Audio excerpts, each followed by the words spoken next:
하나님의 말씀은 시편 105편 14절 15절 14절 15절 함께 봉독하겠습니다. 그러나 그는 사람이 그들을 억압하는 것을 용납하지 아니하시고 그들로 말미암아 왕들을 꾸짖어 이르시기를 나의 기름 부은 자를 손대지 말며 나의 선지자들을 해하지 말라 하셨도다. 아멘. 오늘 본문의 말씀의 배경은 이제 아브라함의 여러 나그네 초기의 나그네 생활, 족장들의 나그네 생활에 있었던 일을 배경으로 하고 있습니다. 갈대아 우르에서 살던 아브라함을 하나님이 이제 불러서 약속의 땅 가나안으로, 팔레스타인 땅으로 인도하셨습니다. 근데 큰 기근이 찾아오니까 아브라함이 이제 하나님께 묻지도 않고 물이 많은 애굽으로 가축들을 데리고 종들과 함께 내려갔습니다. 그런데 이제 아내가 굉장히 미인이었던 거죠. 이제 사라가. 그래서 아내 때문에 여기는 하나님도 모르고 불신앙자하고 포악한 곳이니까 자기를 죽이고 아내를 빼앗을까봐 아내를 누이라고 이렇게 속이는 거죠. 누이라고 하면 데려오는 가는데 오빠를 죽일 것 같지는 않으니까 그렇게 속입니다. 아니나 될까 애굽 왕 바로가 사라의 아름다움의 소문을 듣고 그를 아내로 삼고자 후궁으로 삼고자 데려가는 거죠. 그런데 이제 하나님이 간섭을 하셔서 이 애굽 왕 바로의 집안에 무서운 어떤 흉한 일이 발생하도록 해요. 그래서 그 일로 인해서 이제 사라가 풀려나고 또 이제 돌아와서 무사히 팔레스타인 땅으로 돌아오는 일이 있었습니다. 근데 그 한 번이 아니라 또 한 번 이제 그랄 땅으로 또 가게 되는 일이 있었는데 그랄 왕이 또 동일하게 그런 일을 또 해서 사라를 데려가는 일이 발생을 하게 됩니다. 근데 이번에는 또 하나님이 더 다급하게 그랄 왕 꿈속에 나타나 가지고 너도 죽이고 너의 집안 모든 사람을 내가 다 죽일 것이다. 이런 무서운 또 위협을 해요. 그래서 또 그랄 왕이 다급하게 자기 신하들 다음날 불러내서 이러이러한 일이 있었다 하고는 또 아브라함에게 사라를 또 돌려보내는 일이 또 생겨나게 되었습니다. 그 이후에 또 이삭도 그런 일이 또 한 번 또 있었습니다. 하나님께서 이제 아브라함이 어느 정도 잘못도 있습니다. 그런데도 불구하고 이와 같이 하나님이 직접 나셔서 아브라함이나 이삭을 절대로 손대지 못하도록 해하지 못하도록 이렇게 엄중하게 경고하시고 지켜내신 일을 여기서 언급하면서 이 말씀에서 얘기하는 거죠. 나의 기름 부은 받은 자를 손대지 말고 나의 선지자들을 해하지 말라 이렇게 이방 왕들에게 말씀을 하셨던 이야기를 하고 있습니다. 하나님의 백성들이 결코 완전한 것을 전제로 한 얘기가 아니죠. 하나님의 백성들도 역시 불완전하고 실수도 있고 때로는 신앙심이 이렇게 약해질 때도 있습니다만은 그럼에도 불구하고 하나님은 자기 백성을 지키시고 자기 백성을 함부로 이렇게 해하는 일들이 있으면 이것이 이제 하나님의 분노를 사는 일이 되게 됩니다. 그래서 하나님의 백성인 이스라엘이나 유다가 또 잘못을 행합니다. 그로 인해서 징계를 하나님이 하십니다마는 그럼에도 불구하고 징계의 정도를 넘어서서 행하는 이방 나라를 하나님은 아주 무섭게 또 이렇게 심판을 하시는 일이 있습니다. 예를 들면 북이스라엘을 심판하기 위해서 세웠던 아수르 나라가 아주 잔인하고 또 속임수가 아주 많았고 그 일로 인해서 하나님이 그 나라를 얼마 시간이 지나지 않아서 아예 다시는 나라가 세워지지 못하는 그런 나라로 멸절을 시켰고요. 바벨론 나라 역시 마찬가지입니다. 바벨론 나라가 남유다 왕국을 심판해서 이제 황폐하게 만들어 버리죠. 근데 얼마 있다가 하나님이 그 무섭게 성장해서 큰 제국을 이루었던 바벨론 나라 역시 심판을 해서 그 땅을 아예 귀신이나 나오는 그런 땅으로 만들어버리겠다 하신 말씀대로 완전히 무너뜨려서 심판을 하신 적이 있습니다. 이스라엘과 유다는 이제 하나님의 교회인데 구약 교회죠. 그리스도 안에서 부름받은 하나님의 백성들의 공동체인 이제 신약 교회, 이와 같은 하나님의 절대적 보호 아래 이렇게 있는 것입니다. 그래서 구약 교회도 부족한 점이 많고 신약 교회도 마찬가지예요. 부족한 점이 참 많습니다만은 교회를 함부로 짓밟거나 해친 사람이나 가문이나 나라는 하나님이 그에 따라 반드시 보응을 하십니다. 구약 교회의 예를 들면 사울 왕이 초대 왕으로 하나님의 백성들을 보호하고 지켜야 될 사명이 있는데 도리어 이제 교회를 해치는 악을 행하지. 놉당의 제사장 85명을 그가 죽이고 아예 거기 함께 있었던 가축이나 어린 아이까지 다 죽이거든요. 진멸하는 거죠. 이 일은 잔인한 일이고 또 하나님의 종들을 이와 같이 진멸할 대상으로 삼았는데 그 죄목이 다윗을 맞아들여 가지고 그냥 이 칼을 주고 그것도 골리앗에 죽이고 얻었던 칼이기 때문에 원래가 다윗 것이거든요. 그래서 이와 같이 그 칼을 하나 달라고 하고 빵을 달라고 하니까 빵을 주고 그것도 그때 당시에 왕의 사위였거든요. 이와 같은 일을 행하여서 그 일 때문에 이제 놉당의 제사장의 그 성질을 완전히 황폐화시켰는데 이것은 하나님에 대한 도전이지요. 하나님의 교회에 대한 능멸이지요. 결국은 하나님께서도 사울의 집안을 다 진멸시켜 버립니다.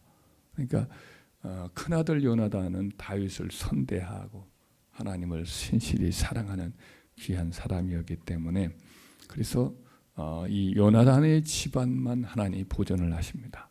그리고 나머지는 거의 다 진멸하는 일을 당하게 하지요.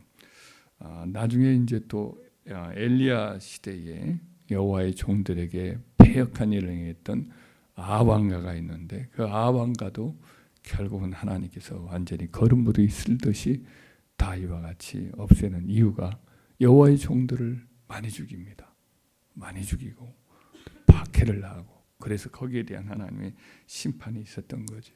신약 시대에 들어서서 예수님을 잡아 죽이려고 했던 헤롯 왕이라든지 또 그의 손자였던 아그리파 1세 같은 경우도 야고보를 죽이고 또 하나님의 종들을 괴롭혀서 베드로도 죽이려고 하고 이런 악을 행했어요.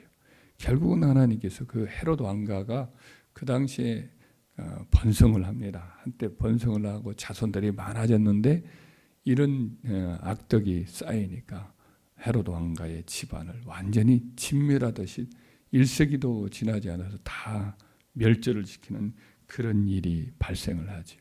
하나님의 선지자들, 주의 종들을 이와 같이 괴롭힌 일의 대가가 그러합니다. 로마 황제들도 마찬가지죠. 주의 교회들을 핍박하고 박해했던 왕들은 아주 비참하게 이렇게 죽는 일들이 허다히 많이 일어나게 되었습니다. 물론 박해를 당한 사람들이나 나라나 뭐 어떤 가문이 바로 즉각적인 보응을 받지 않은 경우도 있습니다. 하지만 그 일에 대한 것들은 반드시 하나님이 심판을 하시는 거지요. 그래서 오늘날 김정은이라든지 혹은 시진핑이라는 이런 사람들이 하나님의 교회를 박해를 한 건데 이런 일들은 반드시 하나님이 그 일에 대한 대가를 반드시 지불할 줄 믿습니다. 때가 되면 이 땅에서 아니면 하나님께서는 그 일에 대한 대가는 반드시 하나님이 심판을 하시거든요. 반면에 이제 지금의 이란의 모체가 되었던 옛날에 세계 대제국을 이루었던 페르시아라는 나라를 보면 에스라라든지 느헤미야서 이런 기록을 보면 이제 하나님의 교회인 유다 백성들에 대해서 선대를 해요. 그러니까 그 초대 왕 고레스로부터 시작해서 그 이후에 있는 왕들이 때로는 이제 박해를 한 그런 왕들도 있습니다만은 적극적인 박해한 것도 아니고 그 주변의 잡족들의 여러 모해를 통해서 이제 성전을 짓지 못하도록 그렇게 명령한 예는 있지만은 대체로 이제 유다 도에 대해서 선행을 베풀고 성전에서 드려지는 여러 예물들에 대해서 일체 어떤 세금을 부과하거나 하지 않고 오히려 성전에 드리는 예물이라든지 이런 것들을 나라에서 이렇게 공개를 해요. 그러니까 오늘날 이렇게 하나님의 교회에 종교세를 내게 만들고 그런 게 아니라 오히려 종교세를 면제를 해주고 교회에서 드리는 모든 예물들을 직접 나라에서 이렇게 보급을 해주고 일체 손대지 못하도록, 만약 손댔다가는 거름무더기 쓸듯이 쓸어버리겠다, 이런 어떤 위협까지 이렇게 하여서 교회를 보호해 주거든요. 그래서 이와 같은 그 페르시아 제국은 그 제국이 거의 200년 넘게 지속이 돼요. 근데 반면에 바로 앞서 있었던 바벨론이라든지 아수르는 아주 순식간에 이와 같이 무너지고 말거든요. 북이스라엘 멸망시켰던 아수르도 멸망시킨 지 얼마 안 되어서 곧 무너지고, 바벨론 나라도 마찬가지거든요. 바벨론 나라도 거의 70년도 못 가서 바로 무너지게 되는 그런 일을 당하죠. 하나님의 교회를 이와 같이 괴롭히고 그런 나라나 개인이나 가문은 하나님께서 반드시 그 일에 대해서 보응을 하시는 거죠. 그러나 이제 페르시아 왕국과 같이 그 교회를 향해서 하나님의 나라에 대해서 손대했던 그런 어떤 왕국이나 어떤 가문은 하나님이 복을 내려 주신 것이죠. 그래서 오늘날 우리 하나님의 교회를 이렇게 섬기는 하나님의 교회가 우리 한국도 마찬가지인데, 교회를 잘 이렇게 보존하고 섬기는 그런 정권이나 개인도 하나님은 복을 주시지만, 해를 끼치고 손을 대고 주의 종들을 악을 행하고 이런 일들은 본인 자신에게 해가 되는 거예요. 물론 하나님의 교회도 이게 함부로 어떤 교회의 세력을 힘을 내 가지고 그걸 배경으로 삼아서 사회에 악을 했다가는 그 일에 대한 보응을 하나님이 하시지만은, 하나님의 교회를 무시하고 주의 종들을 박해하고 하는 일은 참 본인 자신에게 해가 되는 일을 이제 스스로 하는 것이 되겠죠. 그래서 우리는 교회가 부패하고 믿음이 식어질 때 하나님이 교회를 책망하시고 징계하기 위해서 몽둥이와 채찍으로 외부 세력을 쓰긴 하지만은, 교회에 대한 하나님의 사랑은 달라지지 아니하므로 교회가 하나님께서 합당히 여기시는 그와 같은 자리로, 그와 같은 모습으로 이렇게 설 수 있도록 기도하고, 또 하나님의 백성과 교회를 정성껏 섬기는 그와 같은 나라가 되게 해달라고 이 나라를 위해서 기도해야 될 줄 믿습니다. 오늘 본문의 말씀에 나의 기름 부음 받은 자를 손대지 말며 나의 선지자를 해하지 말라, 이 말씀은 지금도 유효한 말씀이므로, 그래서 이 한국 교회가 바로 서고, 교회가 원래 부르심 받은 것이 아브라함에게 하셨던 말씀, 족장들에게 하셨던 말씀이지만 세상에 복이 되기 위해서 하나님이 세웠거든요. 그런데 교회가 세상에 근심거리가 되고 세상에 여러 가지 누를 끼치고 이러면 이제 사명을 감당하지 못하기 때문에 이 일에 대해서 이제 세상을 들어서 교회를 하나님께서 이와 같이 낮추게도 하시고 괴롭게도 하시고 그렇게도 하십니다. 오늘날 이 시대가 그런 모습들이 좀 보이는 이와 같은 시대 아닙니까? 그래서 하나님의 교회가 더욱 성숙하고 세상에 복이 되고 축복의 통로가 될 수 있는 그런 성숙한 교회가 되게 해달라고 저와 여러분들은 기도하고, 또 하나님의 교회를 해치는 그런 일들이 일어나지 않도록 해달라고 저와 여러분들은 또 기도하는 은혜가 있기를 주의 이름으로 축원합니다.